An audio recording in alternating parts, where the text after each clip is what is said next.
Welcome to The Drummer's Pathway, the podcast about music, life, and the creative process.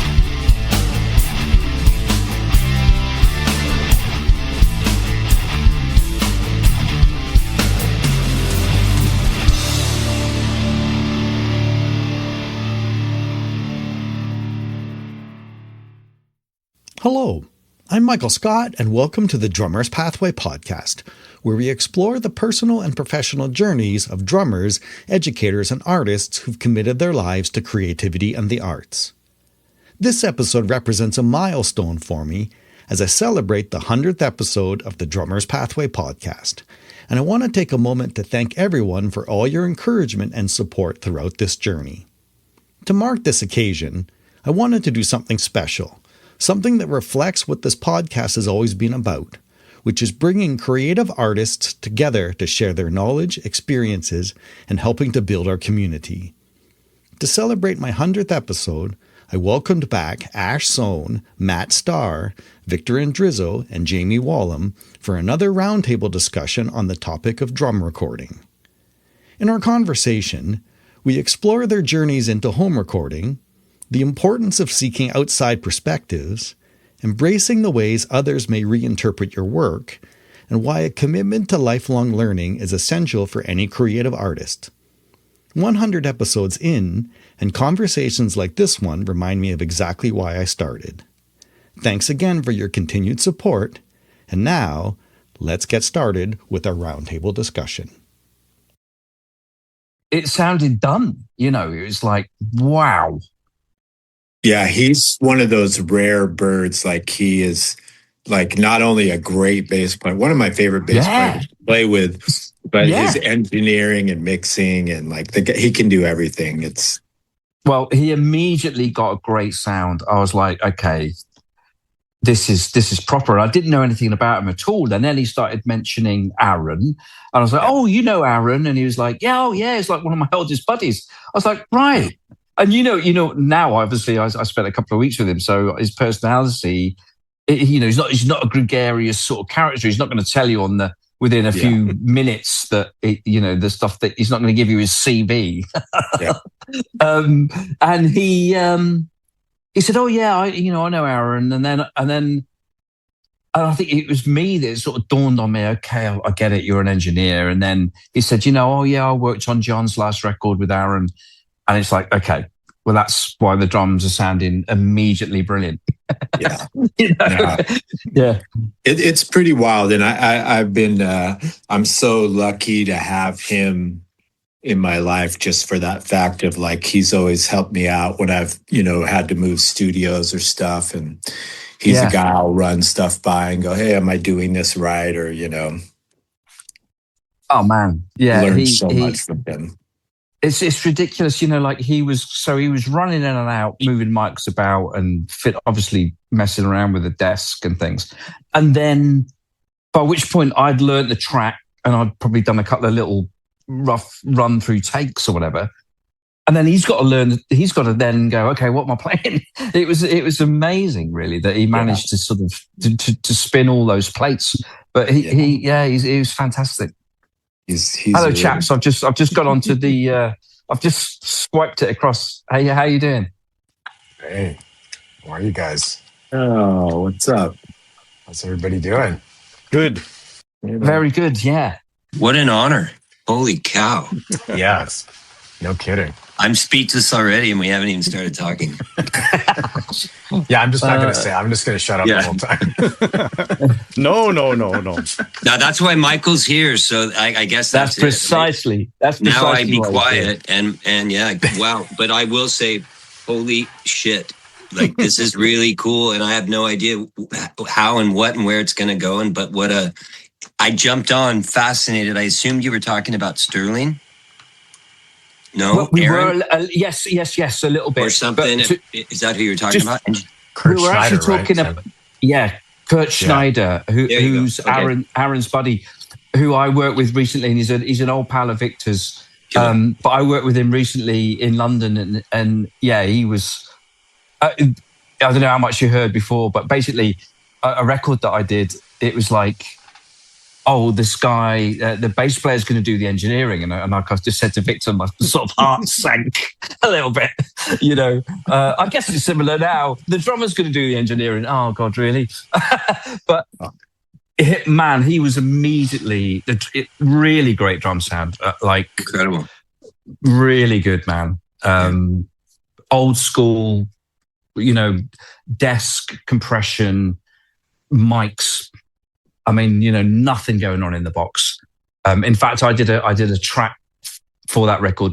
He sent me a track to do here, and I was like, oh no, I'm under serious pressure now to sort of raw dog it and not get too much going on in Pro Tools. Amazing talent. And so are you. Oh, yeah. Hi. Bless you. Well, listen, man, I was before with Michael, I was talking about, you came up, I think it was on the first podcast possibly that I did with Michael, because I was talking about the first Seal record that I did, and you and I, that's the first time I saw your name, because Trevor Horn used you on some tracks with Seal, and he used me on that record. It's called Soul 2. Yeah. I don't know if you remember, Victor, but we're on... I was, yeah. Trevor being Trevor, we're on the same tracks together. That's hilarious. Yeah. It's like your ride and my kick or something. Amazing. Yeah, of course. Trev. Wow. And then I think there's another track where I think it's my verse and your chorus or something like that. That's some old school shit. I was just talking to somebody yesterday where in LA, that would be the case so many times. They'd call all the guys in, everybody would have a go at the song, and then they'd be like, oh, this guy's the verse, this guy's the chorus, this guy's the bridge. Yeah. Like, back when they were throwing money around, like when there was a little bit of money, yeah. I could put all three of you guys in through songs through Moises and get all your drum tracks and then put you all together in a brand new track, and you'd never even, don't get me started. Excellent. That's a whole different podcast. That's right. And probably about the same amount of people would hear it. Exactly.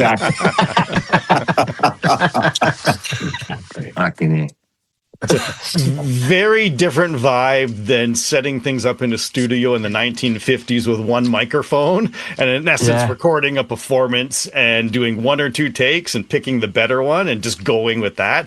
And there's a lot of times when I actually miss that vibe and that spirit of that time. Listening to some old classic jazz recordings to me are still some of my favorite recorded drum sounds, because it's so much about the performance and the room rather than about the perfection of trying to piece everything together. So I'm really interested in this conversation just to see how the whole trend has changed based from that aspect into the way that we actually look at doing things now. So to begin, I just want to say how much of a pleasure it is to connect with all of you again. I've connected with all of you individually, and then Victor and Matt and Jamie, we had the pleasure of doing this roundtable thing about a year ago. So it's such a pleasure to invite Ash into this discussion now and just honored to be here. Yeah. See where this takes us. When we all first start out on our own sort of home recording scenarios, one of the challenges that we all are faced is having to work within a limited environment, because we're used to sometimes recording in a nice studio environment where we have the right acoustic treatment and big rooms and lots of options. And now a lot of us find ourselves recording in a basement or a bedroom situation. So how do you find you've overcome those limitations to make your environment work for you? Matt, let's start with you. I guess the first thing that comes into my mind is just that, I'm fortunate to have been in the same place now for like about 14 years. I think I did the math the other day. So it's been a while. And it's not, like you said, it's not a big room. I don't have like the benefit of like the way something like East West or Sunset Sound or whatever that kind of space would sound. But it is treated, and I figured out how to do that the best I could. And then I think for me, the most important thing has just been learning like like you use the word limitations. So for me, it's like, what are those limitations? What do I have? What do I have and what don't I have? And how can I kind of get around that or try to figure out ways to to kind of lean into what the space actually is, and take advantage of what it is and what it isn't, because I mean, obviously I can't turn it into something that it's not. So I'm trying to just constantly learn what I can do and what I can't do in there. For me, that has been a journey, and I'm still figuring it out in the same space. 14 years later, I'm still finding things that I didn't realize about it before. So I think that's really important. And Jamie, what's your situation? It's an interesting question because, again, I don't want to hog up a bunch of time. I'm going through that very thing right now, and that is I am limited. I am in my space here, which I love. And I'll tell you just a brief thing about it. But the cool part about this was makeshift from the beginning, and I happened to luck out because, without getting geeky, because I don't know enough about it to be geeky, except there's no direct 90-degree angles in this room, which I think, and it's a raised old cabin, wood cabin, up raised off the ground. I can crawl underneath it, almost stand up, and it's up on, and it's not foundationally cement. So that presents some weird problems you'd think in the low end, but I have found that it actually enhances immensely what I get in the low end of these drums in this room, because if I stomp hard enough, you can kind of hear the room do a certain thing. So, but what I don't have is any natural reverb. I can't make a room bigger no matter how hard I try, right? And I even thought, like, God, could I put up weird sheeting in here? And do I do the thing where I put the thing in the acoustic guitar and the mic and have that reverb create something? But that's going to give you tones. It's all this fuck. And then I go, oh, that's what a plugin's for. And then I go, well, no, then I hear the difference and understand why a plugin is not what the rooms that can benefit. And then, and I'm dealing with that in a current recording with Tears for Fears. And that is that, can I get the sound big enough here that they don't have to process, because there is something that is still by those guys, and by that I mean the principles. It is all about finding and doing what it takes to get the thing right. And so I may be up against, but I've already done some other stuff for some other work in that genre that has actually sailed from my place here, which is the first time that has happened for me so far at that level. And that's it for you guys that know too. Like that's for me feels like quite an accomplishment with compliments, and that's about understanding a lot of the stuff that needs to be done. About 14 years in a room is amazing, because again, I've been here about 4, but I feel like I've really started to understand what is possible and tried to goof with everything to see the weird things. I wish I would have filmed a lot of it, because I've forgotten lots of it too. But anyways, yeah. So I mean, again, but where thank God the beautiful dry drum sound thing has come back to be a thing, because I think that is really beautiful in here. So if that makes sense, that's working in my favor a bit. But yeah, so. And Victor, what about your situation? Well, mine has changed a bunch through the years. Up till the pandemic, I was lucky enough that I would share like proper studio places with guys, and always had these great rooms. And then when the pandemic hit here, we lost our place, and I ended up trying to do it at home in a garage. And yeah, just figuring that out. But I think the beauty, and I'm sure Ash can speak to this for sure, is that every studio you would go into, even proper studios, you hear the room, you figure out the room, or if you're playing in a booth in a room, you hit differently.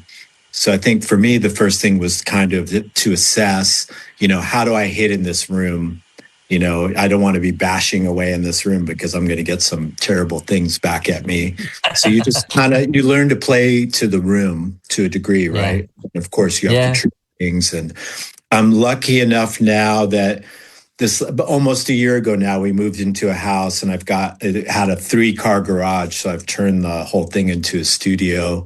And yeah, it was a learning, it's always a learning curve when you're in a new spot and figuring it out. And I'm lucky enough to have a Kurt Snyder in my life that, when I was like, wow, where do I want to, I really want to get the most out of this room.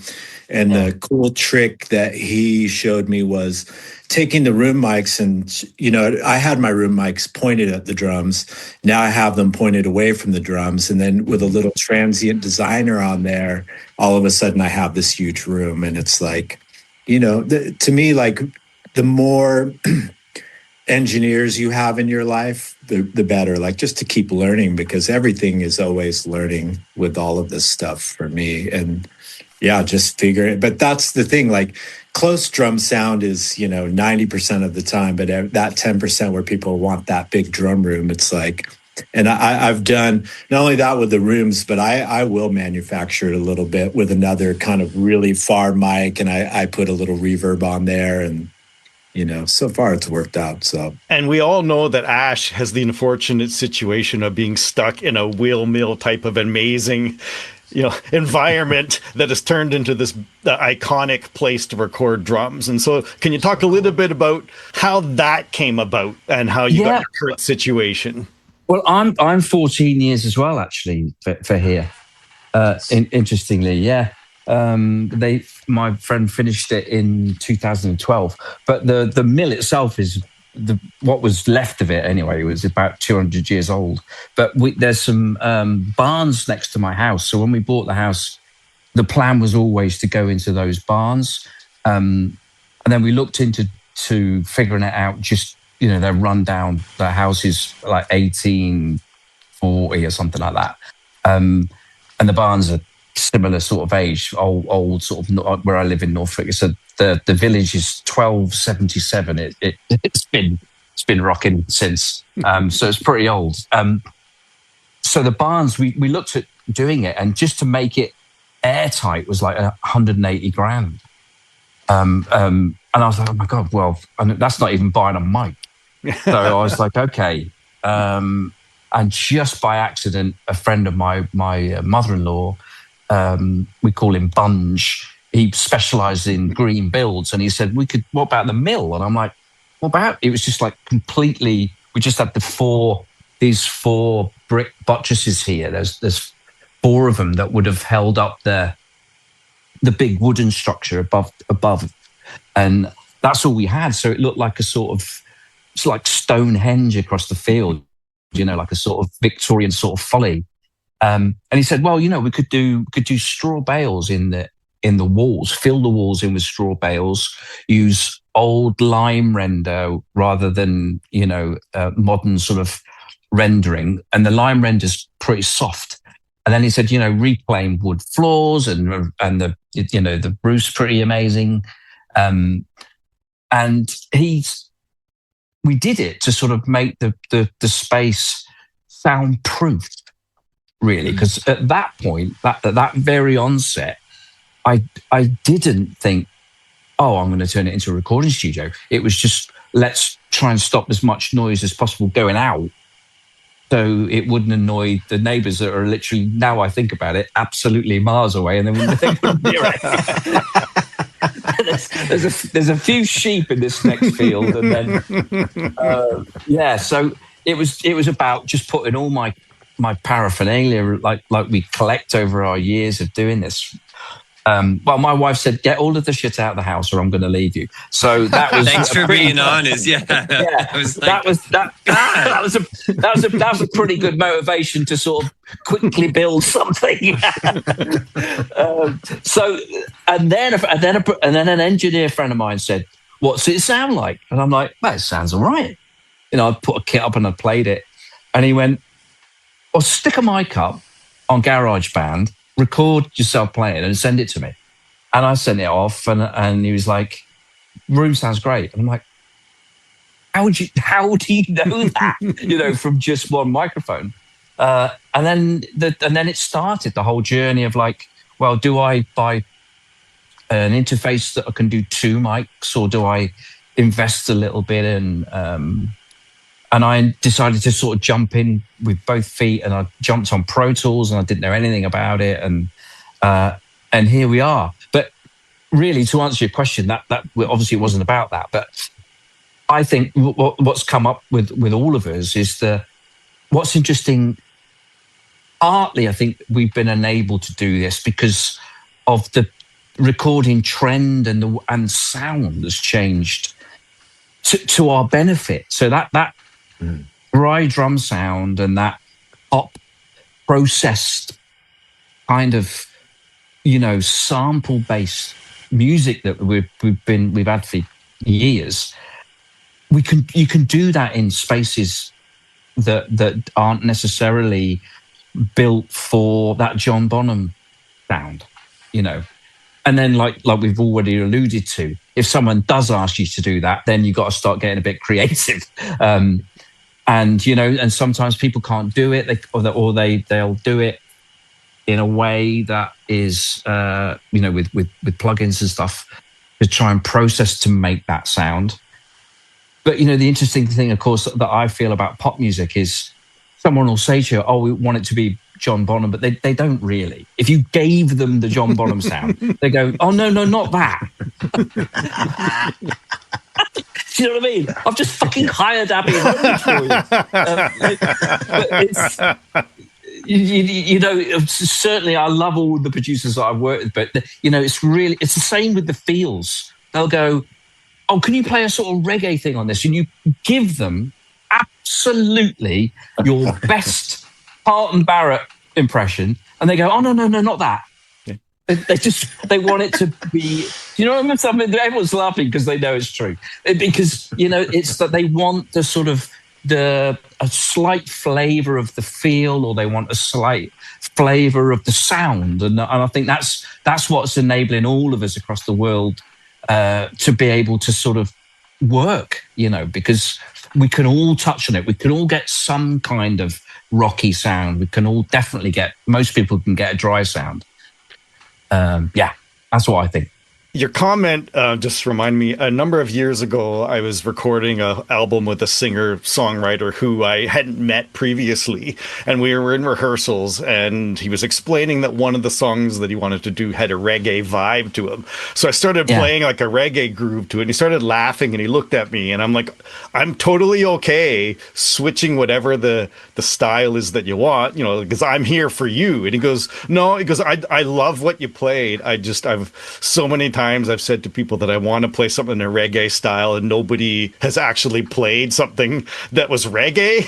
So just the fact that someone actually played something that sounded like what I always wanted threw me off, and I'm really happy. And then the track ended up starting with the drum track playing this groove because of the fact that he that was the vibe he always wanted, but he was never able to find someone that actually could give him what he wanted. It's always interesting sometimes working with artists, as you said, because they'll say what they want, but that isn't always necessarily what they mean. I think where we're at with music, you know, everything's so sort of, is homogenized the right word? I think it is. It's like it's just all sort of blobbed together, you know, and like I sometimes feel some of these sort of Dilla quintuplet drunk feels that I've been experimenting with, you know, I'm a little bit too old to even be touching on that shit.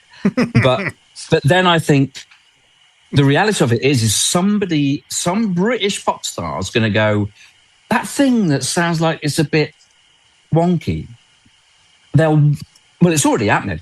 It is in the mainstream. If you think about it, 25 years ago, that D'Angelo record dropped, and it kind of made most of the sort of music conscious people aware of what that thing was. And Jay Dilla, well, certainly I have to confess that's the first time I heard about him.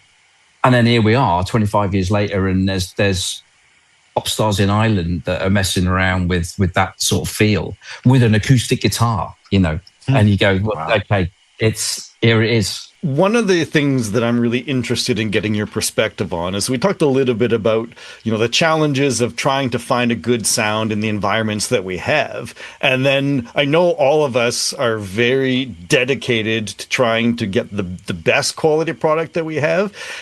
But with the nature of plugins and sound replacements and all of this stuff changing the whole dynamic of things, how easy was it for all of you to embrace that and be okay with the fact that even though we're putting our time into creating these amazing raw tracks, that we know that they can be completely taken in a different direction? Because I know sometimes you get stuck to the sound that you created, and then when someone starts changing the sonics of it, it can be a little bit humbling or frustrating. So you've all been in situations where that's something that has come up. So what's your take on that? Victor, we'll start with you. Well, it's funny because Matt was at my house the other day and we kind of had a conversation about this. And I think in the era of making records that I grew up in, and it, like I was saying, where you would have five guys play on the same track, if you attached your ego to it, it would crush you, right? Mhm.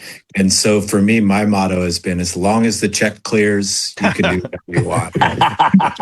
It's yours. I'm gonna do my best and give 100%. And what you do with it after that that's your business. And with all of it, because you might play on something and you're like, man, this thing had a great groove, and then maybe somebody quantizes it or does whatever. And to me, it's not my business. Like my business is to do the best I can, and whatever they want to do after that. Otherwise, you'd go crazy. Like Yes. the amount of things you do. And so for me, I learned pretty early on to just be kind of zen about it and just, it's yours now. Do whatever and stay out of that. Like, or you would do a fantastic take on a Seal record, and then Trevor Horn would put some fucking English bloke on the chorus.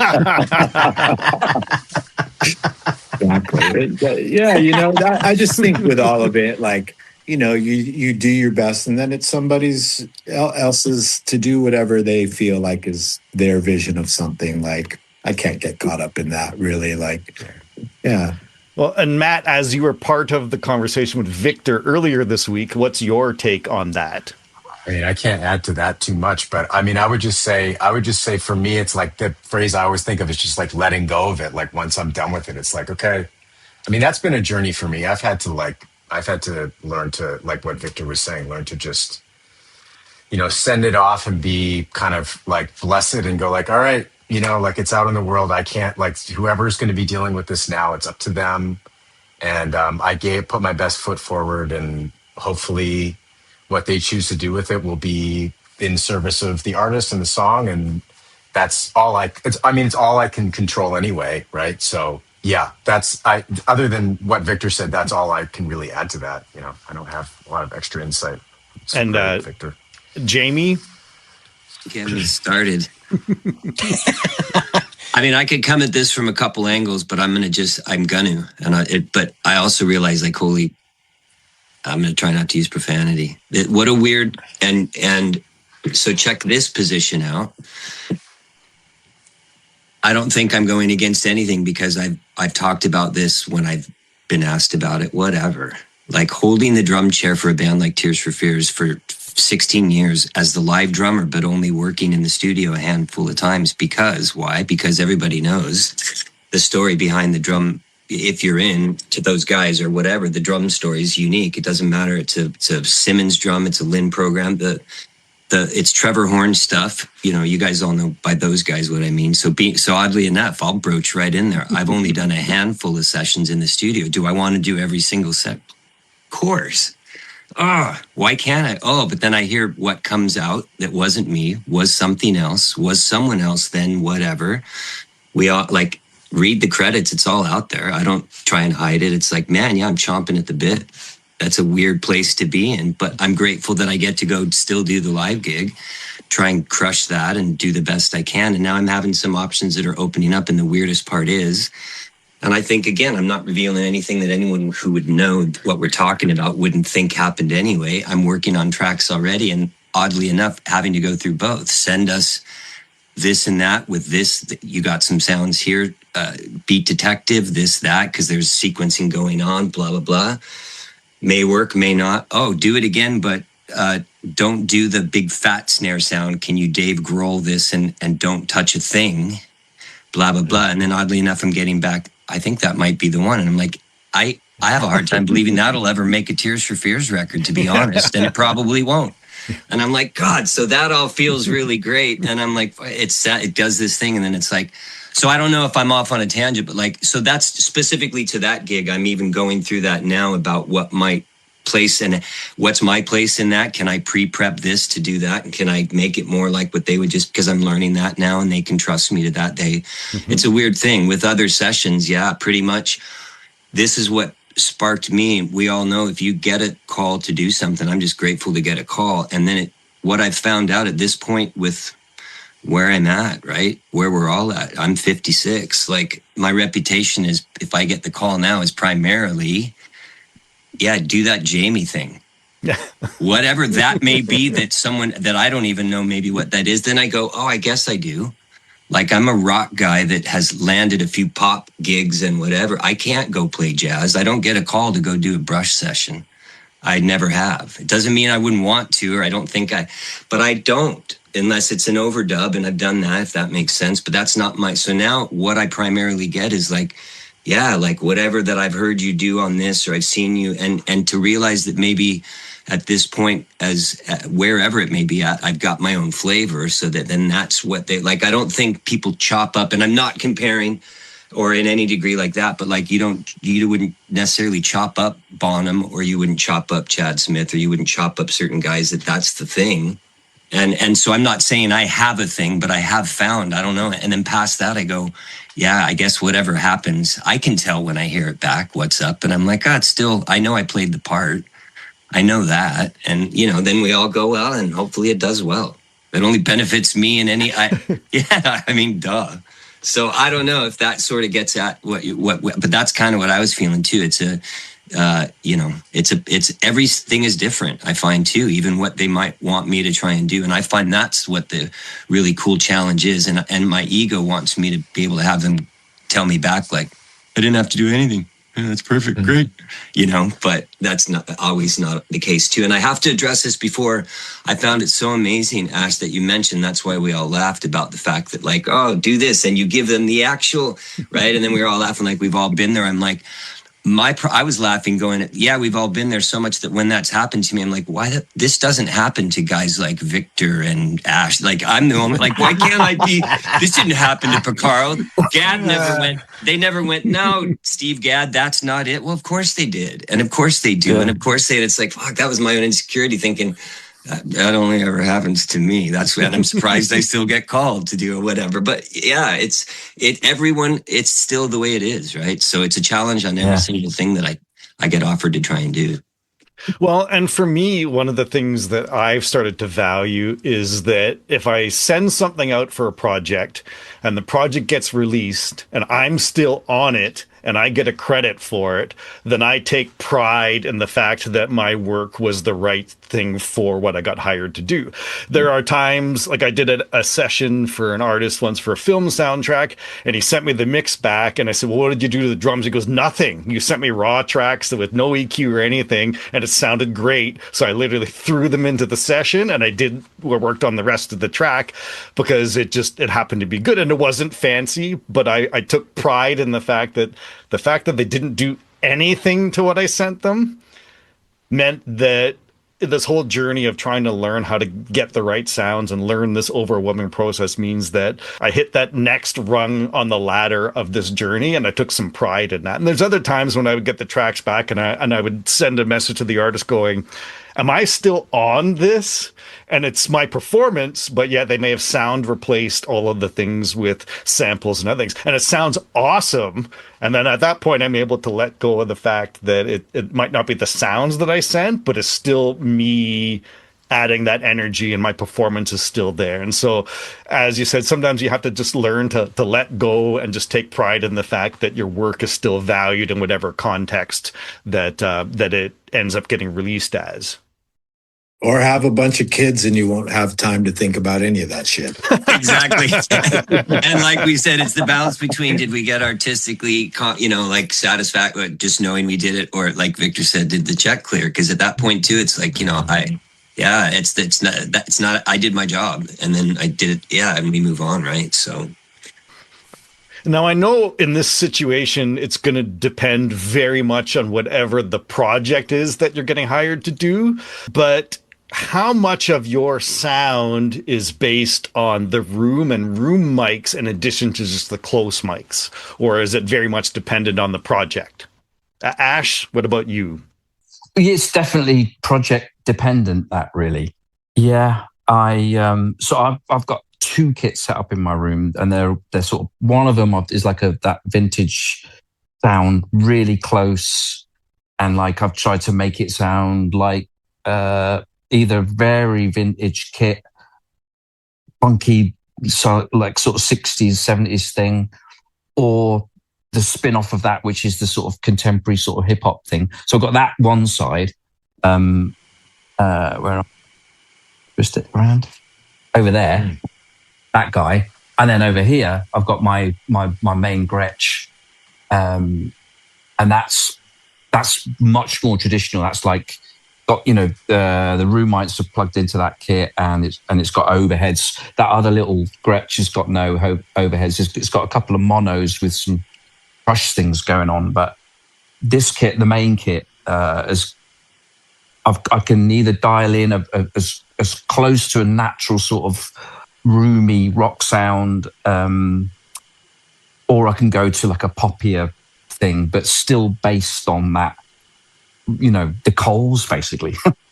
they're the ones that I always saw. So the beginning of the journey for me was like, okay, microphones, and then of course all of us, every drummer in the world, you remember, you see the things, you see those hi-hat mics and those snare mics every time you do sessions. So they were familiar to me, a lot of the mics, when I started getting into it. But I think that kit for me certainly revolves around those Coles to a certain degree. I also, Victor, do the thing with the Transient Designer where, you can increase the room size or shut it down a little bit. It was interesting with Kurt. He actually hired the hardware version, did it like that, which I thought that's actually not a bad idea. I just got a hardware one. Yeah, you can get. He hired one on this session that I did, and you can get there's a 2 or a 4 channel one. Which interesting, really. But yeah, for me, it is definitely track dependent, really, which kit I'll go to and how I do it, really. I have to confess, very early on in this chat, I genuinely don't, and this isn't fishing for any fucking anything, but I genuinely don't feel like I know anything. But what I do know is that I've been playing the drums for a long time, and I know what the sound is. And it might take me a week, but I will get there, And if people can entertain that, let's leave it with him for a little while. I will really try my hardest to get the thing back to him, and I'll do anything in my power to sort of make it work. And hence I was talking about doing that session for Kurt, and then I had to send the Pro Tools session back to him. Like, oh no. He's just going to laugh at my channel setting. This is Grammy Award winning engineer. He's just going to go, what the hell are you doing? But, when you listen, hopefully, I feel very confident now that I think it sounds all right, And I've sent enough shit off to people and they've been happy. So now, like Matt, I'm 14 years in at doing this. I feel pretty confident now that I can touch on most sounds for people. And it's quite interesting. There was a moment there for me as well where my playing definitely dipped because I was fiddling with the knobs so much that I actually forgot how to play the fucking drums. I feel like I'm in the weirdest dream right now where I go, no one else has ever thought that. Watch this. Just test me. And maybe you're going to go, no, actually, Jamie, put it on mute because you are in a weird dream. Now you're acting weird. my mind goes to, let me ask you guys, if anyone's ever done this, then you're even further ahead than me. But I'm going to point out something. Do you think if someone said, I want this track and I want the drum sound and I want the kick drum sound, I want the bass drum on that Talking Heads tune, she was strolling in the gap. That kick drum sound. We've all heard it. If you haven't revert it, go back and listen to it. And I'm like, not any kick drum sound that I go, that's a really great kick drum. Is that kick drum sound or whatever? Like sometimes I find myself going on these rabbit holes at midnight going like, well, let me try this one. And this mic was $30. And I go, this is the stuff you read about guys do. And you go, God, I wish I had the time to do that. And where do they get the time to do that? And then I find myself doing it. And I go, wow, that's a trip. That really is something. And that's the kind of stuff. So my point is I've spent so many more hours in the last 4 years on this very stuff, like this very trying to understand, which then again, like you said, I guess, it's a trip. I do the same thing with panicking about how I'm looking at, but everyone would agree it's the ears, right? It's the thing that we've all sat behind our drums. We've all been told we'd make a drum set sound really good because we've studied that craft, and we've all, right? And then, and we've all done lots of, I did a boatload of sessions before I ever paid attention to what was happening engineer-wise. So but I recognized the stuff. Oh, stop, guys crawling over. Oh, is everything in place so I can put the mics? And you see it all. And so that was all, if I make it look like that. And then you get into all the stuff, right? But we are that far. So I still feel like I know absolutely nothing. And then compared to what I knew even a year ago now, even a year, I'm like, holy cow. Like, so it's a trip. It's a trip. Yeah. Yeah. One of the things about learning this process is that first we have to learn the rules and the processes just to get a better understanding. But then we have to let go of the rules and realize in the end it's just about the creative exploration to find the right sound for the job that we're seeking. I did a session at a studio a couple of years ago, and I remember the engineer, who was a dear friend of mine, they were using a kick drum mic to mic the hi-hat. And I thought, well, that's kind of odd. What was the inspiration for that? And she said, I just happened to have it set up one day and it sounded cool. So I'm really into this sound right now. And I'm like, perfect. And it sounded awesome. But sometimes you just have to let go of the right things, because sometimes the right things don't give us the wrong things, which are the sounds that we're actually searching for. And I remember, Matt, you and I had a chat a few months back, and I was feeling a little bit lost in terms of my own creative process and learning this. And the advice that you gave me was find a sound that you like and spend your time just searching for recreating that sound without really trying to worry about trying to follow all the rules, because in the end it's all about what does it sound like to you. And then that sort of it takes the stress away from that, and it adds the fun element to the process, and you're going to learn something from that. And I found that advice incredibly helpful. So I'm curious, for all of you, has there ever been a sound that you've heard on a recording or maybe in a live situation that was a sound that you wanted to seek out and you spent time searching for that sound and hopefully achieving it? So what's the one thing that you were really searching for? Victor? I mean, that changes all the time, like, because there's, the sounds I love are from my childhood, and they're like 60s and 70s stuff. And that could be, either it's that James Brown kind of thing where it's, you're relying on fewer microphones and the tuning, or it's that really dry, dead stuff that, the contretemps sounds and dead kick drums and, but through the years, you kind of figure out how to achieve those things, right? Like by tuning your stuff or whatever it is. And then you just kind of, it's something kind of that old school, probably fewer microphones, and then, it's that same thing. And like, I liked what Ash was saying. It's that thing I think about. Sometimes somebody will send me something, and if they have like, I'm going to replace like some loops or programming, and the programming actually sounded good, then I'm really chasing that thing where what I'm going to give them back is going to live up to those sounds. And is that tightening up the room and bringing in some baffles around my kit, or like, but I think I'm always kind of chasing things, though. I feel pretty happy with where I have things, and I kind of know how to get there generally pretty quick. And, so much is like figuring out your drums, right? Like, because I know the thing I love about Ash is that it's tuning, or knowing when to put something on your drum, when to not have something on your drum, right? When to tune it high, when to tune it low. And you don't need a million drums to be able to do that. You can have one kit, and you can make that one kit sound a million ways, right? It's like, don't tell my girlfriend that. I know. She's not going to watch this. Yeah, but it is We need funny. it all. I'm in more pursuit of microphones or outboard gear instead of drums because I know with what I have, I could get any of the sounds. They're things that kind of add 10%, 2% more or less of something, And Matt, what was a sound that you chased that you achieved?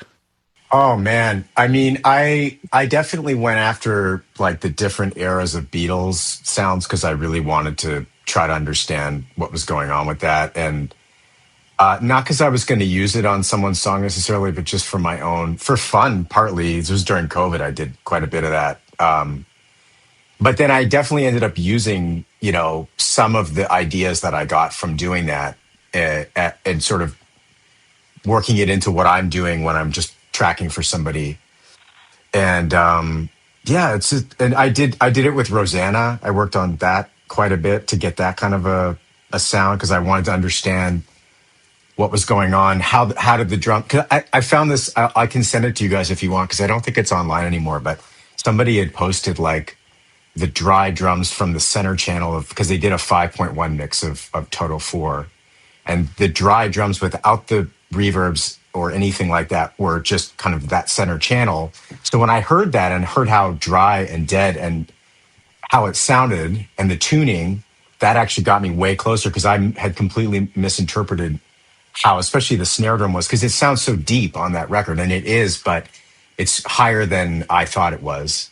And once I figured that out and figured out that the depth was kind of coming from the delays and the reverbs that were on there, that actually changed a big part of how I view that stuff now when I'm tracking just in general for people, not when I'm trying to get that sound, but in general, if I'm going for a bigger snare drum sound with a roomy thing or with reverbs, I kind of understand better how to get that just from working on that one song. And I think that's why I told you that, Michael, is because I've learned something every time I've tried to do that. And, whether it's a miking thing or a plug-in thing, and it's like what Victor said, like I didn't need any drums that I didn't already have. I had everything I needed and I just made what I had work and I got pretty close. And that's all I'm trying to do. I'm not trying to fool people into thinking that my performance is like that.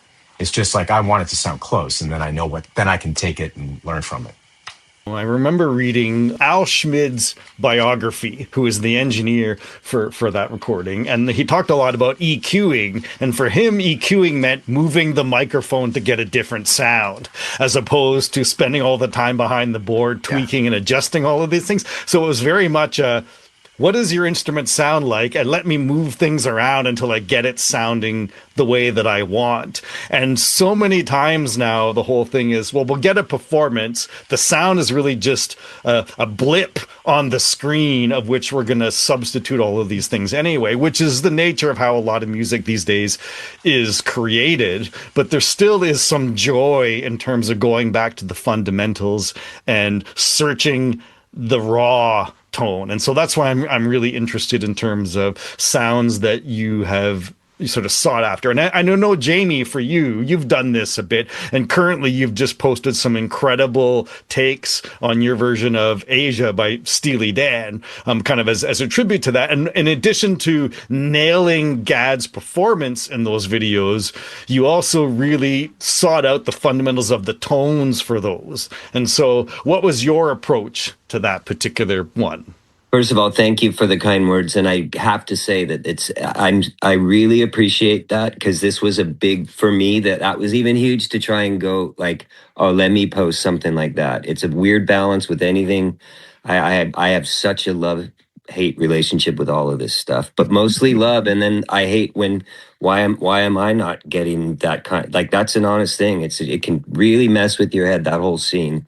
But I wanted to do it for a few reasons, and thank you for pointing it out. And those that specifically know who have gotten into Gad, who I can only say like, holy cow, I've been playing drums 40 years, and I can only say in the last 6 years have I been really got in, and now I'm in so deep. I'm like, it blows my mind. It makes me nervous to pick up sticks sometimes, but then so inspired because so to do that was huge. And I didn't play it still. I tried, and then I thought, man, I can't, this will take me 3 months if I want to get every single, exactly how he phrased it, but or played it, executed the same phrase. But I found I love doing that, and it's funny you should say this. So that being said, I just do it as a challenge. That in particular was for me because as a quick thing that will I just think it's one of the most amazing things that's happened in my life so far on this journey is that, again, you start to get to know your room. You test things, you walk around, you have engineer friends help you out, you read things, you whatever. I had an opportunity. That particular album was engineered by Bill Schnee. Yep. And my dad went to high school with Bill Schnee. And I didn't know this until a year and a half ago when they realized and got reconnected. And he's turned out to be such an exceptional dude. And he spent time with me walking around at FaceTime. I'm in Canada, but like I got firsthand like some ideas. He's the guy who said, "Didn't you ever see the Jeff Porcaro instruction?" I'm like, "Yeah." He goes, "You know those?" I go, "Yeah, those were Telefunken 251s on the." He goes, "Yeah." I wouldn't do that for anyone else but Porcaro. I had those modded and all this stuff. And I'm like, God, those are 10 grand a piece. Well, I wouldn't do it with anyone but Jeff. I'm like, I wouldn't do it with anyone. I can't even afford one.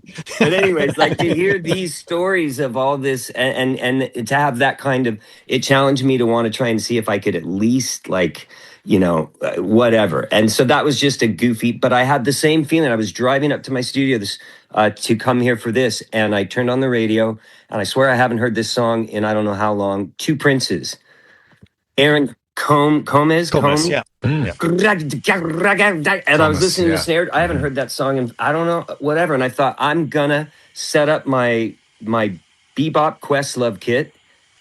And with the right, and everyone goes like, "What?" If I tune that thing the right way and I put on this 12-inch kind of piccolo thing the right way, I think that like you could come close. And I go, I want to play that part and see if I can get that kind of sound out of this like teeny bebop kit and just see how it goes. But like, who does that? I don't know. Hopefully someone else. That's cool. All of us, I think, I'm eating noodles, by the way. None of this is paying me any. I'm like I said, now I'm down to ramen 3 times a day, but I want to ask you this. How many kids do you have, Jamie? And thank you, because I didn't want to go into it. One of the other things that's been painfully hard, but has happened, is I'm starting to liquidate some stuff, or at least like a couple students. I've set them up. They're blowing their minds because they've got a kit but I have this one set up, which is an amazing story. This is a timeless timber. It's the first kit I got when I saw it's the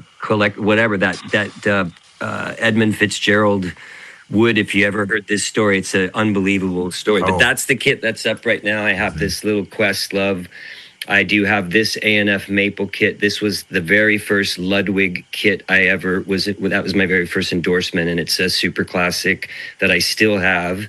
And then I have this DW that was from 2017, and that's it. That's the rest of. So that's it. I have four kits basically, and and then I have a kit that's down in LA that's with all the Tears stuff and for touring. That's another A&F, the brass kit, which has never even seen Canada nor this studio, which that's all other weird stuff about. But that's literally it. And then I have that stack of some snares, which again I look at and we talk about it, and I go, man, I've probably only changed out the snare 3 or 4 times in the last year, because again, with however you want to tune it, whatever, like you hit it right on the head. And then I'm like, but it's hard to let some stuff go, and you always don't want to, but I'm realistic with all of this. And if I want to keep trying to figure out how to get a bass drum sound from Talking Heads, I gotta have some money to float me to the next possible gig. So I don't know. It's funny that you brought up the Two Princes track, because I had Aaron on my podcast last year and we talked about the recording of that album, and the producer for the record wanted a traditional, deep, fat snare drum sound. And so there was this argument about the fact that the sound that was really big at that time that the producer was seeking was that sound. But the snare drum on that album is like a cranked up Brady snare drum that he really dug. But the band was so into the vibe of the sound of that in the end, the band won that argument and they went with that tone. But if you think about that track with a deep 90s snare drum sound. It's amazing how different that whole band vibe would have made. And then I also had the great pleasure of interviewing Mickey Curry, and he was talking about recording the song Life is a Highway with Tom Cochrane, which is like this iconic song. And there's actually two snare drums on it, because there's the main snare drum that he was using, and he had bought this really high pitch snare drum that he used as his left hand snare drum, and he was just whacking it in the studio going, there's no way this is actually going to get used, but I just dig the sound of it. And the producer's like, I don't care what you do, you have to whack the crap out of that because I dig that sound. So he said, so when you listen to the snare drum on Life is a Highway, it's actually two snare drums. So it's the main snare drum on the kit, and then this high pitched snare drum that occasionally he would just whack while he was playing, and it's the two snare drums mixed together that create this vibe. And it was like, because I had no idea what I was going to play, the producer just told me, I dig that, hit that thing as much as you can. And now when I listen to the track, I can hear the combination of the two snare drums, which creates this amazing vibe. So sometimes you just never really know how the combinations of sounds is going to affect the character of the song. And sometimes what makes sense in the end makes it better if you just go with the option that doesn't make any sense. Yeah. I mean, I was going to say the funny part is that now, based on what we talked about earlier, his part, Mickey Curry's, could have been led by the producer to play reggae. And that's what ended up coming out. And you're like, yeah, it wasn't anything like, but that's what he was hearing. Or I got to go back and listen to the track now that's what you even, that's the deal. It's pretty fascinating. Yeah. He's literally just said, I was just told just to whack the crap out of this snare drum whenever I wanted to. He said, so it's very random. I do think from the time that track and that whole period of drum sounds too, kind of looking back, and it's weird to think of how long ago the early to mid 90s was and what sonically when I get into or hear something from that time, and it ranges greatly. But again, like some of the drum sounds between that was a bit lighter, but like the early Pearl Jam stuff that started for that, there's a crispness and a articulation. Alice in Chains, now that's on the heavier side, but there was a type of thing that was happening with higher pitched snare drums and kind of tight, splashy, that was different than Stuart Copeland's high pitchy, splashy, whatever. It just became a thing. And the drum part, that's what I was even tripping on too, is like the pattern. It's like this syncopated thing that does these ghost notes where you wouldn't necessarily don't feel them naturally. I'm like, oh, it's like a cadence of some. Anyways, yeah, it's like, and then I thought, yeah, that's something I'd want to do, is in chasing those things. So I find it fascinating, and then I get discouraged because I go, half the time that's the way it used to be done. I don't think they were doing it as much. You didn't have to consider the fact that was that a sample snare drum? I certainly don't think so. Or was his part all chopped up? It doesn't sound like it to me. But again, that's the style of the music, right? Well, we're talking a lot now about gear in terms of iconic sounds. So for each of you, I'm just kind of curious, if you had to get rid of all of your snare drums and only keep one, what would it be? Ash, start with you. Oh my God. And remember, for anyone who has endorsements, I know. or soon not to have an endorsement. Exactly. Because it's probably... Let me lead you into this predicament. It's probably my... my Supraphonic, probably. I mean, if I'm honest. Yeah. Because it... I obviously, what always freaks me out, mine's 1976, mine. And what freaks me out is that Carlton Barrett was using exactly that snare drum at the same time that John Bonham was using the same snare. And you think, right? I love that. Same fucking snare drum. So it's like, well, that's quite versatile. Yeah. So I guess it'd have to be that. There also is there's a 50s Gretsch which I've got, which is just a round badge. Maple, I guess it is mainly. I don't know what it is. I really love that. But I think if it was only one, it'd have to be that Supraphonic. I'm afraid. Sorry, Gretsch. But they know. I've talked to them, and I think the cat's out the bag, isn't it? Gretsch make fantastic drums. I have to say that to sort of keep my endorsement. But I think historically, snares, Ludwig there was a moment in their time of manufacturing drums that they just got it. You think about all of them, really, the Black Beauty and the Acrolite, you can't say that about Gretsch, really. And sadly. Matt, I see you grabbing a snare drum, so I'm going to go to you next. Yeah, there you go. A bronze one. Yeah. Bronze Superphonic. 70s. Yeah. That's been, I mean, I've actually not even had this drum that long, but yeah, it's kind of like, it's a little bit like, it's not so different from a Black Beauty, but I don't know. I can just kind of do whatever I need to with that drum. I can tune it however I need to. I can dampen it as much as I need to or not. And live, studio, everything. Like if I had to choose one, that could get away with Jamie? that one, for sure. I'm sorry, can you repeat the question? If you could only have one snare drum. I was just kidding. I was sitting here still trying to stall, going, I have to tell, I'm going to just be totally like, whiz bang, man. 2 minutes, give me 2 minutes. I'm going to sum up something. The answer is, I can't even, if I have to just go, okay, yeah, don't talk, just pick one. Here's what I'd probably say. At this moment, it depends on, I'm going to pick, I've never owned a Black Beauty. I was even endorsed with Ludwig for about 4 years back in the early 90s, and I have a chrome over bronze that I still have from that period right here. And this is a Black Beauty prototype drum that was built in Los Angeles. There was a Ross Drum Doctors. Then there was Drum Paradise, a guy named Lee, if you remember that guy. Lee Smith. So this is a Lee Smith of like Black Beauty. They're kind of stealth, they called it, so whatever. And that drum has probably been on more recordings than any drum I have, but that's also quite old, right? And then my biggest question was like, well, it's hard because you're making me choose between metal and wood, right? For different reasons. And can I make a metal drum hopefully sound like a wood drum or whatever? That's easier to me than making a wood drum sound like a metal drum. But I would say, to answer that question, the snare, aside from that one, I would say that one of my most prized possessions, and if you guys know this guy and I'm going to speak his praises, is Joyful Noise. If you guys know of this gentleman. His name is Kurt, and he's out of Denver, and it's a metal drum. It's a bronze drum that I have to say again, I've tried a lot of drums in A&F, who I've been with for, I don't want to get into the side detail, except if you guys ever saw Jerry Maguire, if you remember that whole thing he went into at the beginning of the movie of like this revelationary thing.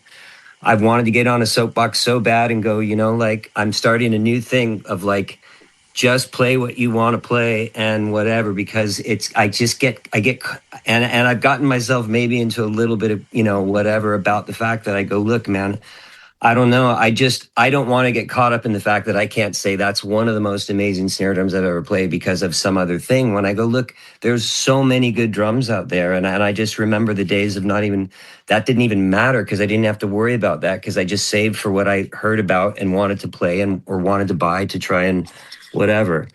But yeah, I've been playing A&F and I started with them with Tears and had a great bronze snare drum in between, my main snare here, and then heard this drum through somewhere on a video, and someone recommended it, and then he built this for me and he sent it to me and said, try it out. And once I put it and I just heard it, we were on tour, just beginning the Tipping Point tour, and once I heard it and everyone heard it, it was substantially noticeable. Like, wow, that is and it's the one that's on the live record, and then it has been, and it's here now because I bring it back to my studio. I won't leave it down in LA because it's just such an amazing drum. So it's weird that it's something that again isn't necessarily more of a classic, but I have never had the honor yet or the privilege or frankly the income to really get into having come across some older, but every time I've hit one and I've seen it, I know. So I'm still looking forward to getting to hear some of those legendary drums in my own microphones, if that makes sense. Yeah. And Victor, what about you? I guess I'd have to say I've been using like a knockoff bell brass forever. And just because if I had to pick one and I needed it to do all the things, I mean, Superphonic, you can't go wrong, right? I think any drum, it's funny, I don't get very precious about drums. Though I love Gretsch drums too. That's I will say the same thing. I do love Gretsch drums, but I am also of the school of thought is I bet I could put any one of you guys on any drum and you're still going to sound like you, and you would make a way to find it, like work and be great. But I love the bell brass just because I can tune it really low, have it fat, and if I need to tune it up, it would just do most of the things that I need it to do. But I don't get it's funny, I've always used Gretsch for recording, always, like the kits, but the snare drums, that's kind of fair game, right? Like to swap those out. But I also it's funny because I had a producer friend yesterday texting me about all these snare drums that he wanted to buy. I'm like, buy them, great. Like, like I don't think it's the end all be all. It's like I think I grew up super poor and I had the shittiest stuff all the time. So you just find a way. I would make a way to find it, make it work. Yeah. And it's like, I know any one of you guys, I could give you a shitty snare drum and you'd make it sound great and it would sound like you, right?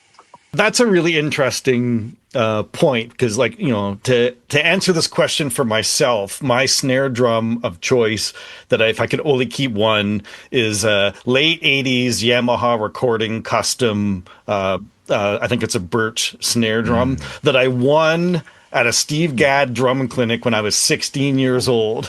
And I had to walk like 8 blocks to get to the subway to take this drum on and I have such a sentimental attachment to it.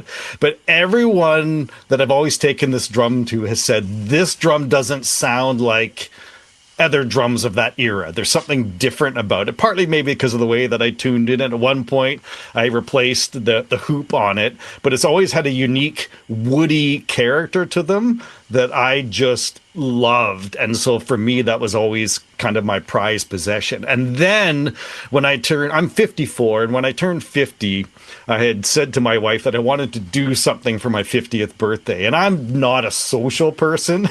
And so my wife's like, whatever you want to do, we'll just let me know and we'll do it. And then after about 2 weeks, she came to me and she said, do you really want to have a party? Or would you rather just buy a snare drum instead? So I actually had a friend of mine who's a world-class custom drum builder, Seppo Salmonen from TRS Custom Drums. And I went out and I commissioned him to make me this 50th birthday drum. And he said, bring all your drums with you. So I brought all my snare drums to his studio and he said, I want to see what you've got and what you don't have. And so when we finished, he said, basically, you don't have like a Black Beauty style of drum. So he custom built me this drum. And then before I went to pick it up, he messaged me and said, I actually built 2 of them. But the only difference on them is the color of the hardware. And he said, because there's such a demand for them that whatever you don't take, I already have 5 guys that want to buy it. And so I went in to his studio and we set up the one that I didn't commission and I played it first. And I thought, crap, this is like the most unbelievable drum I've ever played, but that's not the one that I had made for him. And he said, between the 2 of them, even though they're the same, nothing's ever truly the same. Everything always has its own unique character to them. So I played that one and he goes, this is the one I like better. And then I played the one that I actually had him build for me. And he's standing on the other side of his studio and he said, it's interesting. He said, because I prefer the other drum. When you play them, that one sounds better. So it's amazing how much of the difference the player has in terms of the sound rather than just the gear. Because I've played some really shitty drums in some of the teaching environments that I've been in, and they just feel really good to play once you find that sweet spot because you're playing them properly. And I've also sat behind some really good drums that just in a certain environment, they just didn't have the same impact or the same feel. So it's a lot of it is environment dependent and very much player dependent, but it's about taking the time to learn these characteristics. And so I'm always interested in terms of if you could have the one piece, what would it be? So when you're sending tracks to people, how much of your sound is based on a certain consistent processing that you always use, and how much is it based on the original raw tracks? Once again, it's going to be very much dependent on the project, but I'm just curious about what your final process is in a lot of these situations. So am I. Yeah, that's a great question. I just have to say, that was one of the things I was going to hope I could hear from you guys is, yeah, how much variation do you find yourself still up against with every single session you might get to do, right? Or do you make them, this is what you'll send, and then you can convert that? I'm like, yeah, who does that? But yeah, that's a fantastic question. Grateful to hear your guys' responses. Victor, we'll go with you. It would depend on who the track is going to. Like, I'll do like, how do I say this? Like a proper producer, mixer, I'm not going to do a lot, right? Because they want to have the room to do stuff. I will have one or two mics that are, compressed or crushed or whatever. But everything else, there's nothing on it. But then I will get a job from a singer or songwriter or somebody, and they want it to sound finished. And in that case, I will then process things more. But I don't want to say, I don't want to send something to a professional mixer or producer that's like, I'm making those choices that they're going to want to make. So, yeah, I think it depends on the project. And Matt?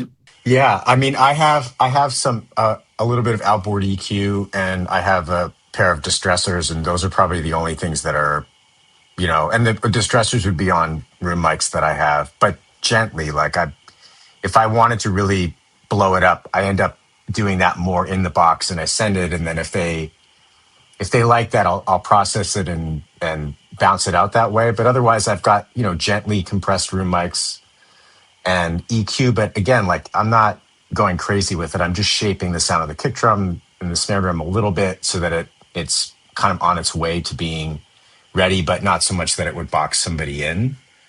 And then, like Victor said, there's certain people who they're not going to be sending it to somebody to mix it properly. They're going to either try to mix it themselves, or the person who's producing it, who has some experience mixing, is going to mix it. And then in that case, I'll try to send it to them in a place where when they pull the faders up, or they put the tracks up, that it's already going to sound more or less like what I sent them to approve when I sent a mix.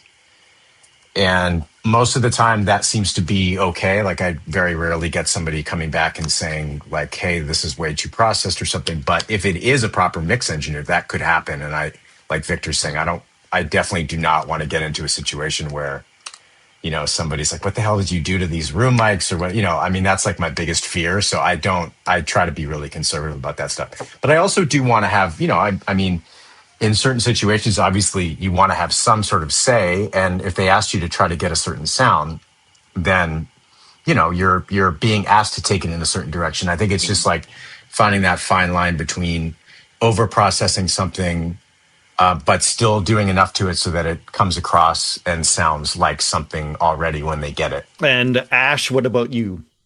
I guess, if I'm honest, I try and find out how old they are, because that is usually dependent on how I will, go into it, really.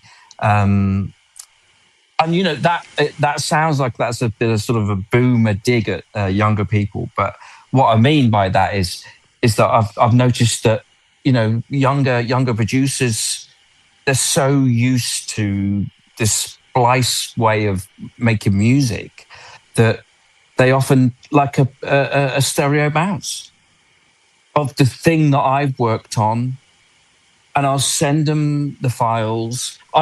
Even to this point now, I don't know what you guys use, but I use Pro Tools. I will send committed files from Pro Tools, and they'll still go, it doesn't sound the same as your. It's like, yeah, because it hasn't bounced through my bus. It's like, so what, you want my bus as well? It's like, well, just use the stereo that I sent you, which is what they end up, a lot of younger people do end up doing, I think. And, just like Victor said, really, there's certain people. What's interesting, which I'm taking as a sort of a roundabout compliment, is there's a British producer called Stephen Lipson, who worked a lot with Trevor Horn.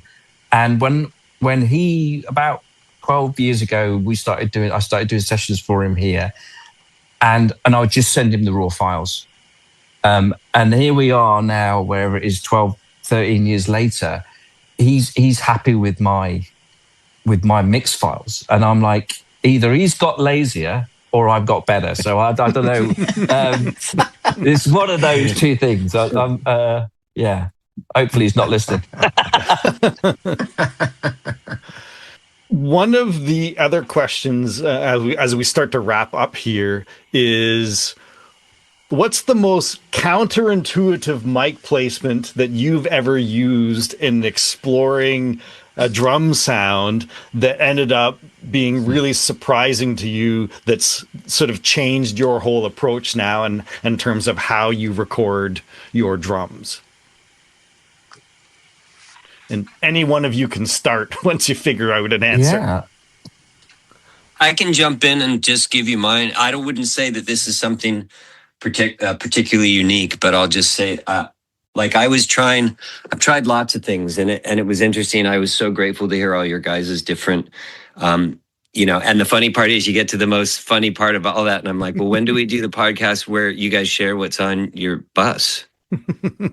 What's on you? Because that is the stuff we've either learned, we've been shown, we've stumbled upon, and that's all.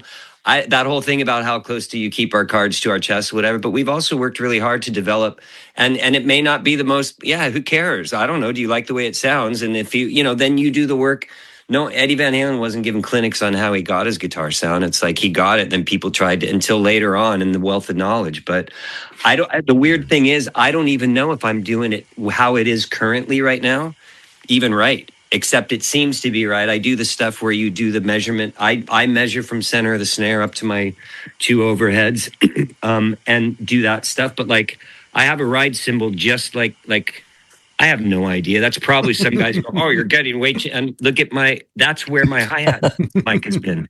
And these are some weird old Sony something. And I don't know, like I said, you talk about, I really appreciated when you said, like, I don't want him to look under my hood or under my skirt. Like, I don't know, except no one's gone, what's up with that hi-hat sound? Or where's it? When I give them, they're just like, oh shit, that sounds great. And the difference. So what I'm doing now, which is the first time trying to do this, and I only started this a few days ago, is instead of having stereo, like a stereo room that was obviously measured and up in because that's how I can max aside from my overheads. That's the only, I've split to one mono here, and then in the room where, because I play guitar and, whatever, have been as long, but I've got a room in a tube mic, an old, like what is it, a Sputnik by M Audio. That's this old tube mic that I got for like $300, maybe 15 years ago. And I've set it up. This room is a lot more live. And so now I'm dealing with two different mono rooms, one crunched, experience. That's all new stuff to me that I don't know if it's right, or I may have read if I'm doing it right or not. I don't know. Sometimes, and when I go to listen back, I bring up the crunched room and I'm like, oh, it sounds really good. And then I mute it and I go, oh yeah, that's too, it all comes back to the ear again, right? But I would say the one thing that has become the most crucial, maybe not most, is understanding that, again, man, if this is one-on-one, it's just such an honor. I feel like I'm at a Jedi roundtable, but like your top and your bottom snare mic, I do both, right? We do both, but making sure the phase is correct, and because I didn't know until I was shown when it was right and then wrong or out of phase, the difference, right? And I never really thought, and the hours I may have spent trying to get a better snare sound, like EQing and going, God, it just doesn't. And then I realized, oh God, the bottom mic had moved and it was 3-4 inches off, and I'm like, oh, and then I put it back in, and I like stuff like that. It's all just, I guess, so if that makes sense, but nothing too terribly odd. Otherwise, you guys tell me, right? Yeah. Thinking about that, the mics moving, obviously now we're all of us are in exactly the same boat. But that you'll definitely laugh at this too. There's definitely been sessions where I've walked into a booth and I've knocked a mic and I've just sort of moved it sort of roughly back to where it was. And now I realise, God almighty, Ash, like if I think, I think it was there. and then I've done this, this is pre this whole world that we're in now. And I think, oh my God, if it moves that much, the difference can be, it can ruin a tom sound or not. And, and I definitely walked into a booth or two and gone, oh shit, that's just moved. Yeah. That's awesome. What I'm gaining from this whole thing here, which is, it's really apparent, we're all the same. And it, we're all on a journey. We're all kind of like, the ear thing is the one that I think is the biggest thing. It's like, and it's just like the playing. So for me, the journey with recording and sound and everything is just like the journey that we'd already done with the drums, like just trying to play and learning how to play some of those things that we heard. It's just the same. It's just another aspect of what we do.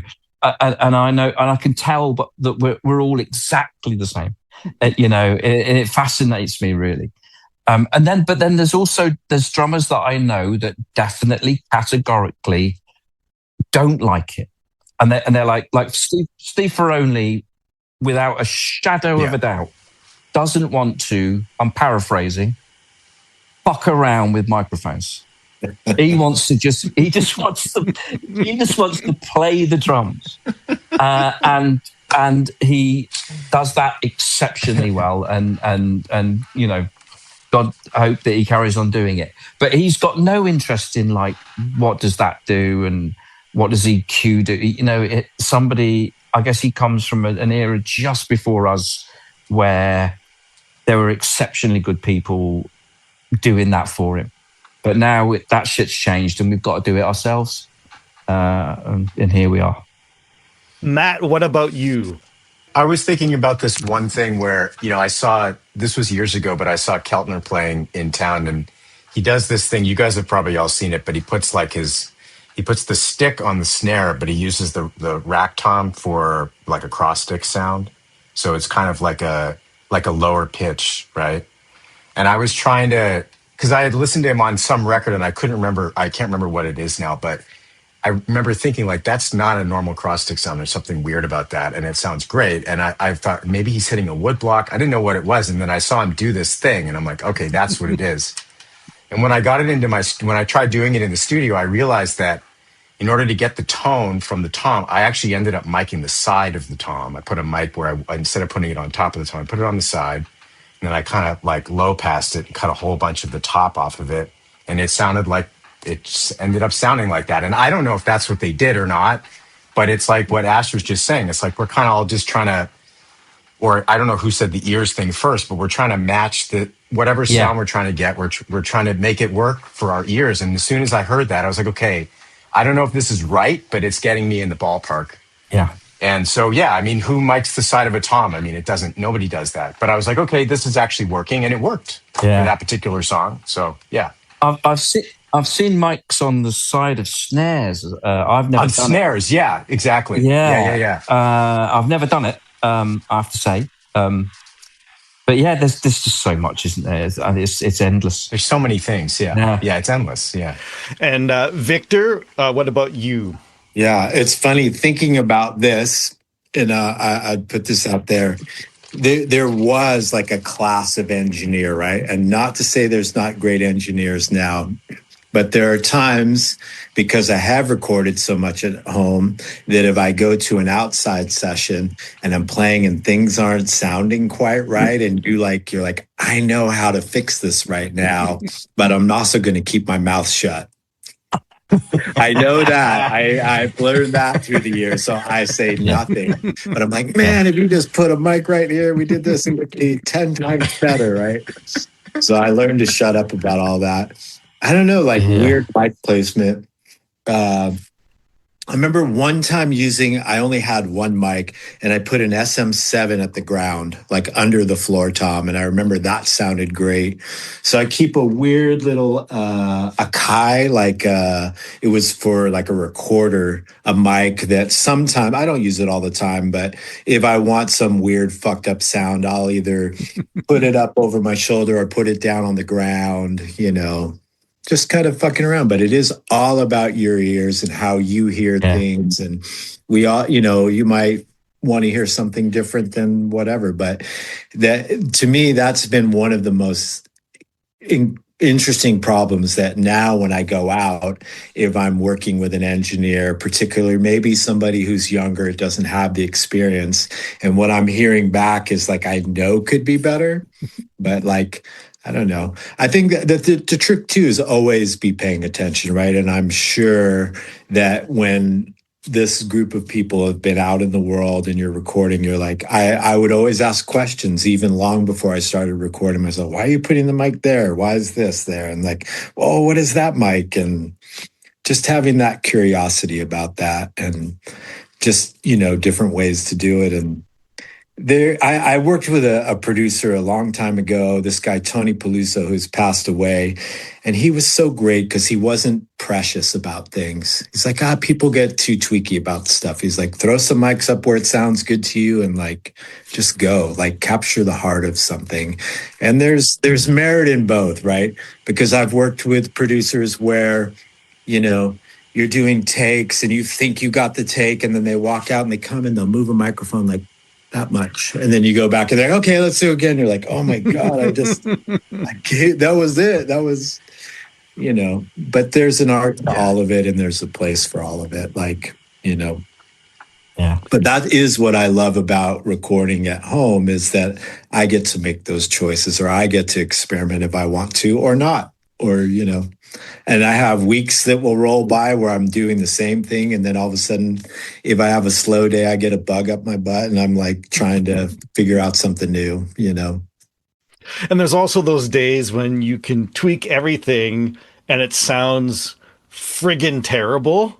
And then the next day you go back and you haven't changed anything and it sounds unbelievably good, because sometimes it just depends on your headspace and your ears that day. And sometimes you're obsessing so much about the perfection of the placement of everything that you get it's a distraction. But that's why this is a process that we never perfect. It's something that we're always seeking to try new things. I love your perspectives. I love your curiosity, your desire to do this. And I love your humbleness of all of you in terms of sharing this information and being so excited about just seeing what can come of this whole experience.